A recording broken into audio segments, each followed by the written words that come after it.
अरे ओ जानकी, सुना है तेरी देवरानी तो बहुत पढ़ी लिखी है। हाँ मौसी, सिर्फ पढ़ी लिखी नहीं है बल्कि वो तो नौकरी भी करती थी। अच्छा, तो तू ना जरा बच कर रहना। जरा बच कर रहना मतलब? मौसी मैं कुछ समझी नहीं। मतलब कि बड़ी तीखी मिर्ची होती हैं ये ज्यादा पढ़ी लिखी लड़कियां। पता चला कि तू है तो जेठानी, पर वही आकर पूरे घर पर राज करने लगे। वो औरत जानकी के मन में अपनी होने वाली देवरानी को लेकर शक पैदा कर गई थी। दरअसल जानकी की शादी 2 साल पहले ही सुरेश से हुई थी। वो बहुत ज्यादा पढ़ी लिखी तो नहीं थी, लेकिन उसने आते ही पूरा घर बहुत अच्छे से संभाल लिया था। सुरेश का छोटा भाई था महेश, जिसकी शादी अब प्रिया से होने जा रही थी। तब दूल्हे बने महेश को देखकर जानकी ने कहा, क्या बात है दूल्हे राजा, बड़े जच रहे हो। अब जाओ जल्दी से हमारी देवरानी ले आओ। अकेले घर का काम करके मेरा तो बुढ़ापा ही आ गया। प्रिया आएगी तो कम से कम मैं भी किसी पर हुक्म चला सकूंगी।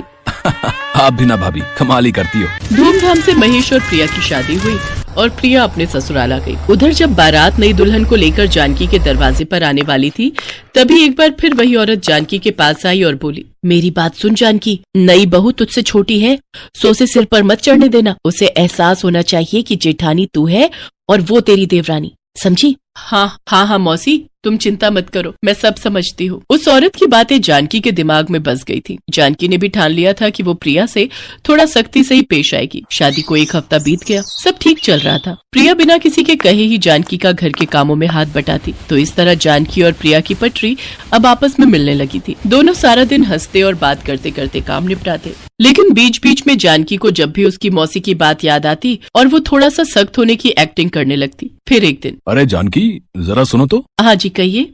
वो प्रिया और महेश को हमारी कुलदेवी के मंदिर भी तो ले जाना है ना, तो तुम एक काम करो, शहर जाकर उसके लिए एक अच्छी सी साड़ी ले आओ। पैसे अलमारी से निकाल लेना। शहर से क्यों? यहाँ हमारे यहाँ दुकानें कम है क्या? अरे बाबा, वो शहर की लड़की है, हो सकता है उसे यहाँ की साड़ी पसंद ना आए। अच्छा, आपने कभी मेरे लिए तो शहर से साड़ी नहीं मंगवाई। अच्छा, तो तुम भी ले आना अपने लिए एक बढ़िया साड़ी। अब खुश हो? और सुनो, महेश को साथ ले जाना। मुझे कुछ काम है तो मैं कल पूरा दिन बाहर रहूंगा।